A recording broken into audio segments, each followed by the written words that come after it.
Hamas और Israel के बीच जंग को 17 दिन हो गए हैं और इस जंग पर एक जुबानी जंग अपने देश की सियासत में भी चल रही है।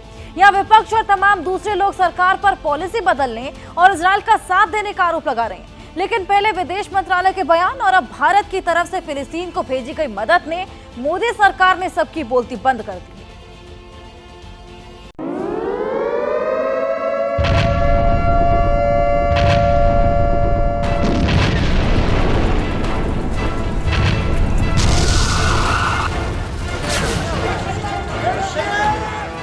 गाजा में बारूदी विस्फोट हो रहा था और भारत में हो रही थी विस्फोटक बयानबाजी।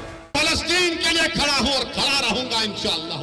गाजा का नाम आए, फलस्तीन का नाम आए, मस्जिद अक्सा का नाम आए, बैतुल मुकद्दस का नाम आए और तुम्हारे और हमारे दिलों में हरारत ईमानी पैदा नहीं हुई तो फिर तुम इंसान कहलाने के लायक नहीं हो। हमास के आतंकी अटैक और इजराइल के काउंटर अटैक पर देश में सियासत हो रही थी। फलस्तीन में जुल्म हो रहा है। फलस्तीन में 1500 बच्चे, हजारों की तादाद में लोग मारे जा रहे हैं। हमास इजराइल जंग में सवाल सरकार से पूछे जा रहे थे। हमारे प्रधानमंत्री जी ने बहुत जल्दबाजी में 5 घंटे के अंदर इजराइल का साथ देने का ऐलान कर दिया। जंग हमास और इजराइल के बीच थी, लेकिन देश में सियासत थी, सवाल थे और इन सवालों के घेरे में थी केंद्र की मोदी सरकार।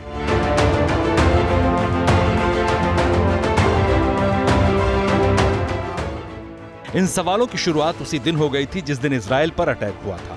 7 अक्टूबर को इजराइल पर हमास के आतंकी अटैक के बाद पीएम मोदी ने ट्वीट किया।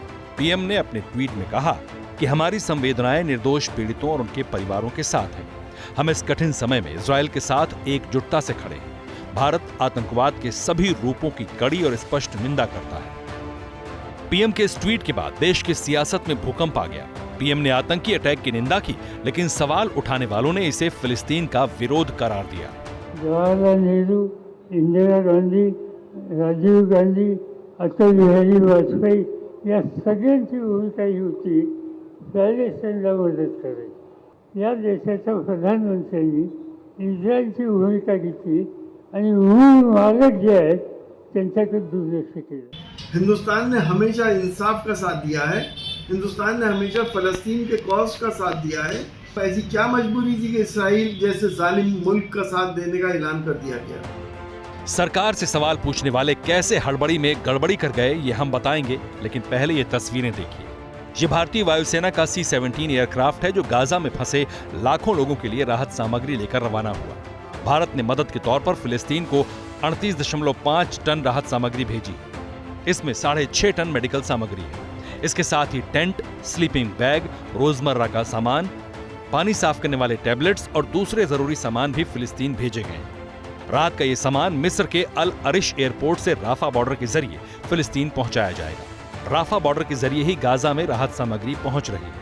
इजिप्ट की ओर से राफा क्रॉसिंग पार करके कुछ ट्रक मानवीय सामग्री लेकर के वहां पहुंचे हैं, लेकिन जो बड़ी तादाद है गाजा में सिविलियंस की जो इस लड़ाई से प्रभावित हुए हैं, उनकी तादाद को देखते हुए इन ट्रकों की संख्या बूंद के बराबर भर है। इस बीच में गाजा में ईंधन लगातार खत्म होता जा रहा है। इलेक्ट्रिसिटी सप्लाई पहले ही चूंकि इजराइल काट चुका है, इसलिए वो भी वहां पर उपलब्ध नहीं है। खाने पीने की दिक्कतें बढ़ती जा रही हैं। ये राहत सामग्री की पहली खेप है। आगे भी भारत फिलिस्तीन के आम लोगों की मदद के लिए मजबूती से खड़ा रहेगा, लेकिन कल तक सरकार से सवाल पूछने वालों के सुर अब बदल गए। हमारे प्रधानमंत्री जी खुद एक इंसान हैं। हमने कई बार उनको जज्बाती होते हुए भी देखा है। वो भी एक इंसान है। हमें उम्मीद है कि इस जुल्म के खिलाफ हिंदुस्तान आवाज़ भी उठाएगा और उनकी मदद भी करेगा। भारत सरकार का एक अच्छा कदम है, लेकिन बहुत देर में उठाया गया एक कदम है। ऐतिहासिक रूप से भारत हमेशा फ़लस्तीन के साथ में खड़ा हुआ है, चाहे वो वाजपेयी जी का दौर हो, मिसेस गांधी का दौर हो, राजीव जी का दौर हो, डॉक्टर मनमोहन सिंह का दौर हो। तो भारत किसी भी रूप में फ़लस्तीन से अपने आप को अलग नहीं कर पाया है। दरअसल भारत पॉलिसी के तौर पर फिलिस्तीन का समर्थन करता रहा है। विदेश मंत्रालय ने भी 12 अक्टूबर को इजराइल हमास विवाद पर अपने ऑफिशियल बयान में कहा था कि भारत हमेशा से फिलिस्तीन के लोगों के लिए एक संप्रभु स्वतंत्र देश की स्थापना के लिए सीधी बातचीत करने की वकालत करता है।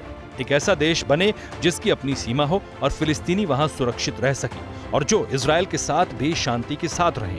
यानी भारत ने फिलिस्तीन का समर्थन किया था। तब सवाल यह है कि आखिर सरकार पर इजरायल के समर्थन का आरोप लगाने वालों ने क्या जल्दबाजी नहीं की?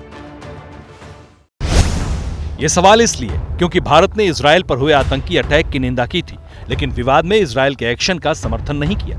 पीएम मोदी ने 10 अक्टूबर को इजरायल के पीएम बेंजामिन नेतन्याहू से बात की। वहीं पीएम ने गाजा में अस्पताल पर अटैक के बाद 19 अक्टूबर को फिलिस्तीन के राष्ट्रपति महमूद अब्बास से भी बात की थी। यानी सरकार विवाद में दोनों पक्षों के संपर्क में। ये बहुत सराहनीय है। भारत सरकार हमेशा से मजलूमों के साथ खड़ी रही है। हॉस्पिटल पे बम गिर रहे हैं, वहाँ लोगों की मौत हो रही है, उनको इस वक्त सख्त ज़रूरत है मदद की पूरी दुनिया से, और भारत सरकार ने जो ये पहल की है वो बहुत बहुत ज़्यादा सराहनीय है। पहले विदेश मंत्रालय के बयान और फिर राहत सामग्री भेजकर सरकार ने साफ कर दिया है कि फिलिस्तीन पर उसके रुख में कोई बदलाव नहीं है। भारत अब भी राष्ट्र के तौर पर स्वतंत्र फिलिस्तीन का समर्थन करता है, लेकिन हमास की आतंकी गतिविधियों का समर्थन भारत नहीं करता है।